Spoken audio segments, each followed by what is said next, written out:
Hey guys, welcome back to my new video. आज की इस वीडियो के अंदर हम कंप्लीट डिटेल जानेंगे I2C कम्युनिकेशन प्रोटोकॉल की। पिछली वीडियो के अंदर हमने जाना था बेसिक ऑफ कम्युनिकेशन प्रोटोकॉल, पर आज की वीडियो बहुत ज़्यादा इंपॉर्टेंट होने वाली है, क्योंकि जब भी हम इलेक्ट्रॉनिक डिवाइस यूज़ करते हैं हमने दो पिन्स के बारे में हमेशा सुना होगा। एक होती है हमारे पास SCK और एक होती है SDA। तो अब ये SCK और SDA क्या है और I2C कम्युनिकेशन प्रोटोकॉल का यूज़ करके कैसे हम एक डिवाइस को दूसरे डिवाइस से कम्युनिकेट कर सकते हैं, सारी बातों को जानेंगे इसी वीडियो के अंदर। तो without wasting any time let get started. तो गाइस, पिछली वीडियो के अंदर हमने डिस्कस किया था कुछ कम्युनिकेशन प्रोटोकॉल्स के बारे में। उनमें से एक कम्युनिकेशन प्रोटोकॉल था I2C कम्युनिकेशन प्रोटोकॉल, जिसका मतलब होता है इंटर इंटीग्रेटेड सर्किट। अब जो I2C प्रोटोकॉल है वो एक टाइप का सीरियल कम्युनिकेशन प्रोटोकॉल है, जिसके अंदर हम data bit by bit transfer करते हैं। अब जो सीरियल कम्युनिकेशन होता है वो भी दो टाइप्स के होते हैं, एसिंक्रोनस और सिंक्रोनस। पर जो I2C कम्युनिकेशन प्रोटोकॉल है वो एक टाइप का सिंक्रोनस सीरियल कम्युनिकेशन है, जिसके अंदर हम डेटा सिंक्रोनसली ट्रांसफर करते हैं यूजिंग क्लॉक सिग्नल्स का। अब जो क्लॉक सिग्नल्स होते हैं वो कुछ इस तरीके से दिखते हैं और ये कंटिन्यूअस पल्स होते हैं। अब एक एग्जांपल कंसीडर करते हैं जहाँ पे हमारे पास I2C बस है और उस I2C बस से दो वायर्स कनेक्टेड है। एक वायर है हमारे पास SDA और एक वायर है हमारे पास SCL। जो SDA होती है उसका मतलब होता है सीरियल डेटा लाइन, और जो SCL होती है उसका मतलब होता है सीरियल क्लॉक लाइन। जो SDA होती है वो डेटा को ट्रांसफर करती है और जो SCL होती है वो प्रोवाइड करती है क्लॉक सिग्नल्स, ताकि डेटा ट्रांसफर किया जा सके सिंक्रोनसली। अब जो दो वायर्स है SD और SCL, इन दो वायर्स के साथ कुछ रजिस्टर्स हम कनेक्ट करते हैं। वो रजिस्टर्स को हम कहते हैं पुल अप रजिस्टर, और इन पुल अप रजिस्टर की वैल्यू 5 वोल्ट या 3.3 वोल्ट हो सकती है, डिपेंड करते हैं कि आपका मास्टर या आपका माइक्रो कंट्रोलर कौन सा है। अब इन वायर्स के साथ हम कुछ डिवाइसेस को कनेक्ट करते हैं, जैसे कि आप यहाँ देख सकते हैं आर्डुइनो, OLED, ESP और हमारे पास LCD। यहाँ से करके हमारे पास बहुत सारे डिवाइसेस हम इसके साथ कनेक्ट कर सकते हैं। बेसिकली ये डिपेंड करता है कि हमारा डिवाइस का एड्रेस क्या है। डिवाइस का अगर 7 बिट एड्रेस को ये फॉलो करेगा तो टोटल 128 डिवाइसेस को हम कनेक्ट कर सकते हैं। अगर ये 10 बिट एड्रेस को फॉलो करेगा तो हम टोटल 1024 डिवाइसेस को कनेक्ट कर सकते हैं, जिसमें एक हमेशा मास्टर होगा। अब पर लेकिन ये जो इतने सारे डिवाइस होते हैं इसमें बेसिकली कितने जो होते हैं वो मतलब कौन कितने टाइप के डिवाइस होते हैं, कितने टाइप के हम I2C डिवाइस यूज कर सकते हैं। बेसिकली दो टाइप के होते हैं, एक होता है मास्टर और एक होता है स्लेव। जो मास्टर होता है वो क्या करता है, जनरेट करता है क्लॉक सिग्नल का, और यही हमेशा रिस्पॉन्सिबल होता है स्टार्ट और स्टॉप कम्युनिकेशन का। यानी जब भी कम्युनिकेशन स्टार्ट होगा तो मास्टर स्टॉप स्टार्ट करेगा, या जब भी कम्युनिकेशन स्टॉप होगा तो ही मास्टर स्टॉप करेगा। और मास्टर का काम क्या होता है, सेंड करना कमांड को किस पे, स्लेव पे। जैसे कि हमारे पास यहाँ आर्डिनो ऊनो एक माइक्रो कंट्रोलर हम यूज कर रहे हैं एज अ मास्टर। अब स्लेव का क्या काम है, ये रिस्पॉन्ड करेगा हमेशा मास्टर पे, और इसके पास क्या होगा, हमेशा एक यूनिक एड्रेस होगा। यानी हमेशा एक स्लेव का एक हमेशा यूनिक एड्रेस होगा। यानी जो हमने इस आर्किटेक्चर के अंदर डिस्कस किया, तो इस आर्किटेक्चर के अंदर जितने भी डिवाइस कनेक्टेड होंगे हर स्लेव के पास अपना एक यूनिक एड्रेस होगा। अब वो अगर एड्रेस 10 बिट का एड्रेस है तो टोटल 1024 डिवाइस कनेक्ट हो सकते हैं, और अगर वो एड्रेस हमारे पास 7 बिट का है तो टोटल 128 डिवाइसेस कनेक्ट कर सकते हैं। जैसे कि यहाँ पे हमारे पास एग्जांपल पे OLED डिस्प्ले और LCD डिस्प्ले है। अब आर्किटेक्चर, किस आर्किटेक्चर पे ये बेस है, जो I2C कम्युनिकेशन प्रोटोकॉल है वो बेस्ड है मास्टर स्लेव आर्किटेक्चर पे, जहाँ पे एक मास्टर है और एक स्लेव है। मास्टर क्या कर रहा है, कंट्रोल कर रहा है क्लॉक को और कम्युनिकेशन को। स्लेव क्या कर रहा है, रिस्पॉन्ड कर रहा है तब जब उसके एड्रेस को कॉल किया जा रहा है। अब आप सोच रहे होंगे एड्रेस एड्रेस बार बार क्यों हम यूज कर रहे हैं, क्योंकि जब भी हम इतने सारे डिवाइसेस को कनेक्ट करते हैं तो हमारे लिए कंफ्यूजन होता है कि हम किस स्लेव से कम्युनिकेट करना चाहते हैं। जब तक उनके पास कोई एक यूनिक एड्रेस नहीं होगा तब हम डिटरमाइन नहीं कर सकते कि हम किस स्लेव को कॉल कर रहे हैं। इस वजह से हम हर एक स्लेव को एक यूनिक एड्रेस प्रोवाइड करते हैं कम्युनिकेशन के लिए। जो हमारा I2C कम्युनिकेशन प्रोटोकॉल है उसके अंदर हम मल्टीपल मास्टर और मल्टीपल स्लेव को कनेक्ट कर सकते हैं, जैसे कि हमने आर्किटेक्चर में देखा कि हम दो माइक्रो कंट्रोलर और बाकी स्लेव्स को हम यूज कर सकते हैं। अब स्टार्ट करते हैं जानना कि कैसे एक डिवाइस दूसरे डिवाइस से कम्युनिकेट करता है यूजिंग I2C कम्युनिकेशन प्रोटोकॉल। अब जैसे कि हम जानते हैं जो I2C कम्युनिकेशन प्रोटोकॉल है वो मल्टीपल मास्टर मल्टीपल स्लेव पे बेस्ड है। हमारे पास जो एग्जांपल है उसके अंदर हमारे पास एक मास्टर है और मल्टीपल स्लेव्स है।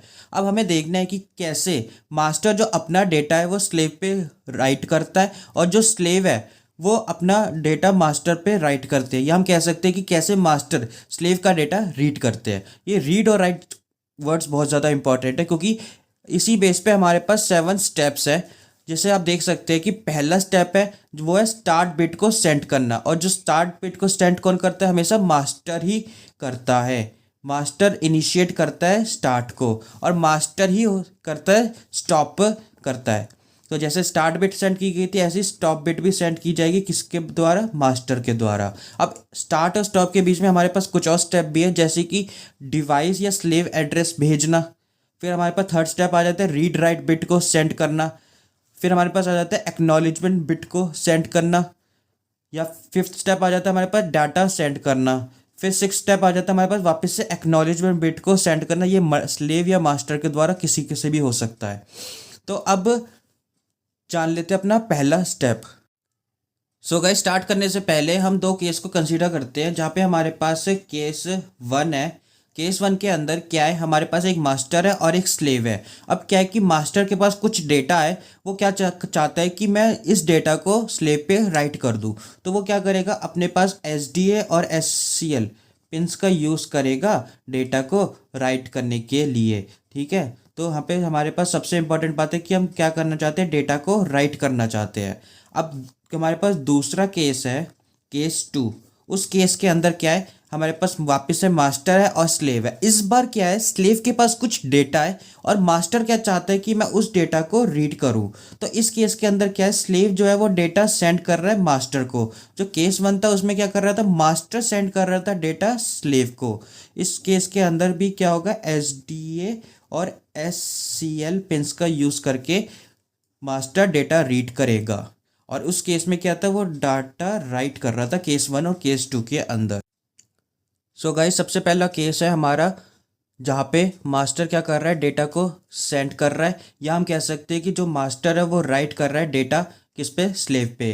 तो यहाँ पे हमारे पास एक मास्टर है और एक यहाँ पे स्लेव है। मास्टर के पास कुछ डेटा है और स्लेव के पास अपना एक स्लेव एड्रेस है। अब हमें देखना है कि कैसे मास्टर इस डेटा को इस स्लेव पे राइट करेगा। ठीक है, यूजिंग स्लेव एड्रेस। तो सबसे पहला काम क्या है, स्टार्ट बिट सेंड करना। कौन सेंड करेगा, मास्टर सेंड करेगा, क्योंकि जो भी कम्युनिकेशन होता है वो इनिशिएट कौन करता है, मास्टर करता है। तो गाइस, स्टार्ट बिट को जो सेंड करता है वो मास्टर करता है। तो जो स्टार्ट बिट होती है वो हमारे पास कौन सी होती है, ज़ीरो होती है। अब आप सोच रहे होंगे कि ज़ीरो ही क्यों होती है, क्योंकि हम जानते हैं कि जो SDL और SCL लाइन है वो हमेशा पुल अप होती है बाय पुल अप रजिस्टर के द्वारा, जिसकी वजह से इसके पास मैक्सिमम वोल्टेज या जितनी वोल्टेज हमने दे रखी है उतनी इसके पास वोल्टेज होती है। अब जितनी वोल्टेज होती है उसका मतलब क्या है कि ये 1 पे सेट है डिजिटली। एनालॉग तो इसके पास 5 वोल्ट है, पर डिजिटल इसके पास 1 है। ठीक है, अब क्या होता है कि जैसी स्टार्ट बिट हुई, जिसका मतलब क्या है कि ये क्या करेगा, जो हमारे पास ये 5 वोल्ट है इसको 0 वोल्ट में कन्वर्ट करेगा। जिसका मतलब क्या है, हाई सिग्नल जो हमारे पास ये हाई था वैल्यू, उसको ये क्या करेगा, दोनों जो भी हाई है SCL और SDA, इसको कन्वर्ट करेगा लो पे। और लो पे कैसे कन्वर्ट करेगा, तो सबसे पहले होगी SDA पिन लो पे कन्वर्ट होगी। ठीक है, जैसी SDA पिन लो पे कन्वर्ट होगी फिर SCL पिन को पता चलेगा अरे तो लो पे हो गई, फिर क्या होगा, SCL पिन भी लो पे हो जाएगी। ठीक है, तो इस केस के अंदर स्टार्ट बिट के अंदर हमने क्या किया है, जो SDA पिन सबसे पहले क्या हुई, हाई सिग्नल जो कि 1 था उससे कन्वर्ट हो गई किस पे, लो पे, जो कि है 0। ठीक है, फिर उसके बाद क्या हुआ, हमारी जो सीरियल क्लॉक वाली लाइन थी फिर जाके वो हाई से कन्वर्ट हुई लो पे। थोड़ा सा डिले आपको यहाँ पे दिख सकता है कि ये जो डिफरेंस जो आप दिख रहा है ये इतना डिफरेंस है, पर दोनों बराबर हो जाएंगे एंड पे। ठीक है, तो ये फिर बाद में हो गई 0। तो ये बात ध्यान रखने वाली, पहले SD होगी फिर SCL होगी। अब चलते हैं अपने सेकेंड स्टेप पे, जहाँ जिसका मतलब है डिवाइस एड्रेस। सो गाइस जो डिवाइस एड्रेस है वो इसलिए ज़रूरी है हमारे लिए क्योंकि जैसे हम जानते हैं ये मास्टर और स्लेव, क्योंकि हम जानते हैं मल्टीपल मास्टर मल्टीपल स्लेव है। अब यहाँ पे मल्टीपल स्लेव कनेक्ट है तो हमें पता तो कि हमें जो डेटा राइट करना है वो किस स्लेव पे राइट करना है। इस वजह से हम क्या करते हैं, हमारे पास प्रोग्रामिंग के अंदर हम पहले से ही जिस स्लेव का को हमें डेटा सेंड करना है या उस डेटा रीड करना है उसको हम अपने मास्टर में राइट कर चुके होते हैं। अब ये मास्टर क्या करता है, बिट बाय बिट इस एड्रेस को सेंड करता है हर एक स्लेव के पास, और हर एक स्लेव इस अपने अपने जो अपना एड्रेस होता है उसे कंपेयर करता है। जैसे कि हम इस वाले एड्रेस को देख सकते हैं, ये दोनों सेम नहीं है, या पहला पहला बिट 1 है या 0 है, तो ये क्या करेगा, रिजेक्ट करेगा और कहेगा कि ये मैं तो हूँ नहीं। फिर सेकंड स्लेव के पास ये एड्रेस जाएगा, फिर एड्रेस जो सेकंड स्लेव के पास, नहीं ये तो डेटा है जो हमारे पास स्लेव जो हमने स्लेव यूज़ करना है वो हमारे पास स्लेव एड्रेस जो है वो हमारे पास 01101 का एड्रेस है। ये वाला स्लेव को हम सेलेक्ट करना चाहते हैं, ये तो हमारे पास डेटा था, वो इस डेटा से कनेक्ट कर वो नहीं करेगा, इससे करेगा। तो ये इससे जब इसने किया 00 तो मैच कर गया, 1 भी मैच कर गया, पर जो सेकंड 1 है वो मैच नहीं किया तो उसने कहा मैं नहीं हूँ। फिर स्लेव 2 पे जाएगा तो उसने 00 किया, 1 किया, ठीक है, फिर 0 किया, फिर 1 किया तो उसने कहा कि स्लेव 2 मैं ही हूँ। फिर इसके बाद वो स्लेव 3 पे नहीं जाएगा, क्यों, क्योंकि ये यूनिक एड्रेस होता है। तो जब पहला डिसाइड हो गया तो तीसरा चौथा जितने भी स्लेव अब तो वो होंगे ही नहीं। तो हमारा दूसरा स्टेप है कि डिवाइस एड्रेस को मास्टर के द्वारा सेंड करना, ताकि स्लेव को सिलेक्ट किया जा सके मल्टीपल स्लेव से। अब जो ये हमारे पास स्लेव के एड्रेस होते हैं, ये हमारे पास एग्जांपल के लिए मैंने यहाँ पे मैंने 6 बिट का लिया, पर लेकिन जो एक्चुअल होता है वो 7 बिट का होता है या फिर 10 बिट का स्लेव एड्रेस होता है। अगर उसी हिसाब से जब 7 बिट का स्लेव एड्रेस हुआ यानी 2 की पावर 7, हम 128 डिवाइस कनेक्ट कर सकते हैं। अगर 10 बिट का हुआ यानी 2 की पावर 10, तब हम 1024 डिवाइसेस को कनेक्ट कर सकते हैं। तो यहाँ से वो आइडिया आया कि मास्टर कितना स्लेव एड्रेस को स्टोर कर सकता है, उस हिसाब से हमने उतने डिवाइसेस कनेक्ट कर सकते हैं। सो गाइस अब हम अपने थर्ड स्टेप पे जाते हैं, जो कि है रीड राइट बिट को सेंड करना। ये भी काम मास्टर का ही होता है, क्योंकि मास्टर ही चाहता है कि मैं राइट करना चाहता हूँ या जो डेटा है वो अपने स्लेव से रीड करना चाहता हूँ। हमारा जो केस 1 है उसके अंदर हम क्या कर रहे हैं, राइट कर रहे हैं डेटा को। तो हम क्या सेलेक्ट करेंगे, 0 को सेलेक्ट करेंगे SDA पिन पे। तो अब आप सोच रहे होंगे SCL पिन को हमने हाई क्यों कर रखा है, क्योंकि जब भी डेटा ट्रांसफ़र किया जाता है वो तभी किया जाएगा जब SCL यानी जो क्लॉक होता है वो हाई होगा, क्योंकि ऐसा तो हमें पता ही नहीं चलेगा ना कि हमें कब डेटा सेंड करना है। हम तो कभी भी डेटा से, और फिर हम यूज़ ही क्यों कर रहे हैं सीरियल क्लॉक का, सिर्फ इसी वजह से यूज़ कर रहे हैं कि जब जब हमने एक कन्वेंशन बना दी, जब जब हमारे पास सीरियल क्लॉक की वैल्यू हाई होगी, क्योंकि वो तो कंटिन्यूस पल्स है, वो तो ऐसे चलती रहेगी चलती रहेगी। हम चाहते तो एक कन्वेंशन बना सकते थे कि 0 होगा तब डेटा ट्रांसफ़र होगा, हम चाहते तो 1 पे। हमने क्या किया, जब जब सीरियल क्लॉक की वैल्यू 1 होगी तब तब डेटा लाइन पे रीड या राइट होगा या फिर डेटा ट्रांसफ़र होगा। तो अभी हमारे केस में क्या है, थर्ड स्टेप के अंदर रीड राइट बिट सेंड करनी।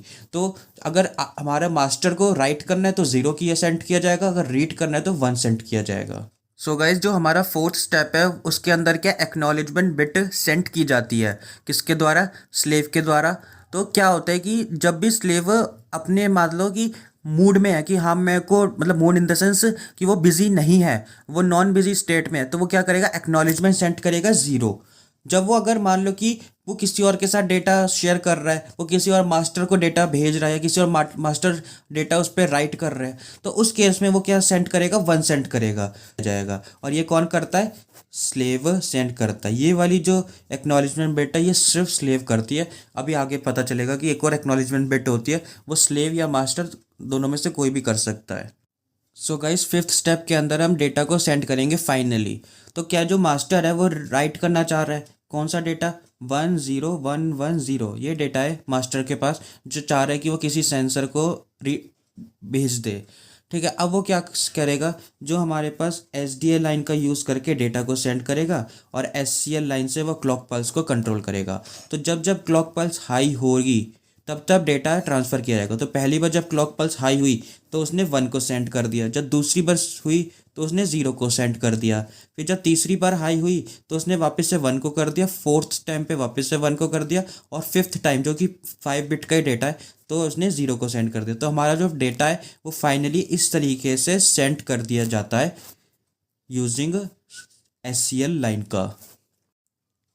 सो गाइस, अब सिक्स्थ स्टेप आता है हमारा एक्नॉलेजमेंट बिट को सेंड करना। अब हमने फोर्थ केस के अंदर भी जाना था कि ये जो हमारा फोर्थ केस था इसके अंदर भी हम एक्नॉलेजमेंट बिट को सेंड कर रहे थे, पर इस केस के अंदर क्या था, जो एक्नॉलेजमेंट बिट सेंड की जाती थी वो हमेशा स्लेव के द्वारा की जाती कि वो स्लेव रेडी स्टेट में है या वो रेडी स्टेट में नहीं है, तब की जाती थी। अगर वो रेडी स्टेट में होता था तो वो 0 करता था, और नहीं होता था तो 1 करता था, क्योंकि वो कहीं और बिजी था। पर इस केस के अंदर थोड़ा सा डिफरेंस है, क्योंकि फिफ्थ केस के अंदर, यहाँ पे जो हमारा फिफ्थ केस था इसके अंदर डेटा ट्रांसफ़र किया जा चुका है। इस वजह से अब जो एक्नॉलेजमेंट बिट सेंड की जा रही है वो ये जानने के लिए की जा रही है कि सक्सेसफुली डेटा रीड या राइट हो गया कि नहीं हो गया। तो इस वजह से जब हमारे पास स्लेव का केस आएगा, यानी जब हम स्लेव पे राइट कर रहे होंगे डेटा, तब उस केस के अंदर स्लेव सेंड करेगा एक्नॉलेजमेंट बिट को, और अगर वो सक्सेस होगा तो 0 सेंड करेगा, और अगर अनसक्सेस हो गया तो 1 सेंड करेगा। ठीक है। पर जब हमारे पास मास्टर रीड कर रहा होगा डेटा, सक्सेस है ना, यानी जब स्लेव सेंड कर रहा होगा मास्टर को डेटा, उस केस के अंदर एक्नॉलेजमेंट बिट कौन भेजेगा? मास्टर भेजेगा। उसमें मास्टर कब सक्सेसफुली होगा तो 1 भेजेगा, अनसक्सेसफुल होगा तो 0 भेजेगा। तो आप देख सकते हैं कि इन दोनों में वाइसा वर्सा वाला केस है। पर यह बात ध्यान रखने की, इस बार एक्नॉलेजमेंट बिट हमारे पास मास्टर भी भेज सकता है और हमारे पास स्लेव भी भेज सकता है। पर जो हमारे पास ये वाला स्टेप था फोर्थ, उसके अंदर सिर्फ स्लेव ही भेजता है हमारे पास एक्नॉलेजमेंट बिट। फर्स्ट स्टेप पे आ गया और मैंने केस 1 केस 2 को एक तरीके से पैरेलली कंपेयर करते हुए बता दिया कि क्या फ़र्क था जब डाटा रीड हो रहा है या जब डाटा राइट हो रहा है, क्योंकि ये थोड़ा सा है। तो अब बात करते हैं अपने स्टॉप बिट की। तो स्टॉप बिट जो होती है वो हमेशा कौन जनरेट करेगा? मास्टर ही करेगा, क्योंकि अब मास्टर कहता है कि हाँ भाई, मैंने जितना डेटा रीड करना था मैंने कर लिया, मेरे को जितना डेटा रीड करवाना है, जितना भेजना है मैंने भेज दिया। ये इस तरीके से आप समझ सकते हैं। तो क्या होगा, जब भी स्टार्ट का केस था तो स्टार्ट के केस के अंदर क्या हो रहा था, जो हमारे पास SDA लाइन थी वो पहले हाई थी इनिशियली, और वो लो कर रहा था। कौन? स्टार्ट बिट सेंड करके वो लो कर रहा था। ठीक है। और जो हमारे पास SCL लाइन थी, फिर जो SDA होने के बाद SCL लाइन हाई से लो जा रही थी। पर जो हमारी अब स्टॉप बिट का केस आया, स्टॉप बिट के केस के अंदर हमने कितनी स्टॉप बिट है वो कितनी सेंड करेंगे? वो सेंड करेंगे 1। अब इसके अंदर क्या होगा, इसके अंदर ये होगा कि सबसे पहले SCL लाइन जो होती है वो लो से जाएगी हाई पे। ठीक है। फिर जाएगी हमारी SDA लाइन लो से जाएगी हाई पे, हाई मतलब 1। इस तरीके से होगा, यानी कि आप समझ सकते हैं कि ये हमारे पास अगर SDA लाइन है और ये हमारे पास SCL लाइन है, तो क्या होगा, पहले SCL लाइन जाएगी लो से हाई पे, फिर हमारे पास जो हमारी SDA लाइन होगी वो जाएगी हमारी लो से हाई पे। जब डेटा पूरा ट्रांसफ़र हो जाएगा तो वो कुछ इस तरीके से दिखेगा। ठीक है। तो ये 2 केस है जहाँ पे मैंने बात की थी, एक टाइम पे रीड हो रहा है, एक टाइम पे राइट हो रहा है। अब आपको पता कैसे चलेगा कि कौन सा रीड हो रहा है, कौन सा राइट हो रहा है? तब आपको इसकी रीड राइट बिट को चेक करना होगा। अगर हमारे पास ये रीड राइट बिट 0 है तो इसका मतलब क्या है? डेटा राइट हो रहा है। और अगर हमारी रीड राइट बिट 1 है तो इसका मतलब क्या है? डेटा रीड हो रहा है। तो आप यहाँ पे देख सकते हैं सबसे पहले क्या है? स्टार्ट बिट है, और सबसे लास्ट में क्या है? हमारी स्टॉप बिट है। और उसके बीच में यहाँ पे सबसे पहले क्या सेंड किया जा रहा है? डिवाइस का या स्लेव का एड्रेस सेंड किया जा रहा है ताकि स्लेव को सिलेक्ट किया जा सके। फिर रीड राइट बिट सेंड की जा रही है, फिर एक्नॉलेजमेंट की जा रही है कि स्लेव जो सिलेक्ट किया गया है वो रेडी स्टेट में है या नहीं है। फिर उसके बाद हम डेटा को ट्रांसफर कर रहे हैं, या डेटा को हम, क्योंकि इस बार राइट वाला केस है तो डेटा को राइट कर रहे हैं। फिर दोबारा से एक्नॉलेजमेंट भेजी जा रही है स्लेव के द्वारा कि मैंने प्रॉपर सारा डेटा सेंड कर दिया है। फिर हमने स्टॉप बिट को भेज दिया। ये हमारी सीरियल क्लॉक लाइन है। जब जब सीरियल क्लॉक लाइन हाई हो रही है तब तब डेटा ट्रांसफर किया जा रहा है सीरियल डेटा पे। अब हमारा जो दूसरा केस आता है, उस केस के अंदर आप यहाँ पे देख सकते हैं कि यहाँ पे रीड राइट बिट के अंदर 1 है, यानी डेटा रीड किया जा रहा है। कौन रीड कर रहा है? मास्टर रीड कर रहा है स्लेव से डेटा। तो क्या हो रहा है? स्टार्ट बिट है, फिर उसके बाद हमारे पास वो जो स्लेव से हम डेटा रीड कर रहे हैं उसका एड्रेस है। फिर रीड कर रहे हैं तो इसलिए हमने रीड राइट बिट है। फिर एक्नॉलेजमेंट की भैया कि हाँ, मैं डेटा भेजने के लिए एकदम तैयार हूँ, तो इस बार भी स्लेव ने ही भेजा ये एक्नॉलेजमेंट बिट। फिर उसके बाद क्या है, फिर जो डेटा है, वो डेटा को भेजना स्टार्ट किया। अब क्योंकि डेटा को भेजना पूरा वो डेटा भेज गया, अब स्लेव नहीं एक्नॉलेजमेंट भेजेगा, अब कौन भेजेगा? जो हमारा मास्टर है, वो एक्नॉलेजमेंट भेजेगा। और क्योंकि मास्टर जो एक्नॉलेजमेंट भेजता है वो 1 होती है, इसलिए यहाँ पे 1 एक्नॉलेजमेंट भेजी गई। और साथ आखिर में क्या है, स्टॉप बिट। आई होप आपको सारी बातें समझ में आई होगी, कैसा I2C कम्युनिकेशन प्रोटोकॉल होता है और कैसे उसके अंदर डेटा बिट्स की फॉर्म में ट्रांसफ़र होता है और कैसे SD और SCL लाइन का यूज़ किया जाता है। मैं डिस्क्रिप्शन में एक चैनल का लिंक भी डाल दूंगा, जिसकी हेल्प से मैंने ये वीडियो फॉर्म की और मेरे को काफ़ी कंसेप्ट क्लियर हुआ था। अगर आप चाहे तो उस वीडियो को देख सकते हैं, क्योंकि वो वीडियो काफ़ी ज़्यादा शॉर्ट है और मैंने थोड़ी कोशिश की है कि मैं अपने हिसाब से सिखा सकूँ और बता सकूँ। तो आई होप आपको सारी बातें समझ में आई होगी। तो फिर मिलते हैं आपको नेक्स्ट वीडियो के अंदर नेक्स्ट टॉपिक के साथ। Keep subscribing, keep loving, bye bye.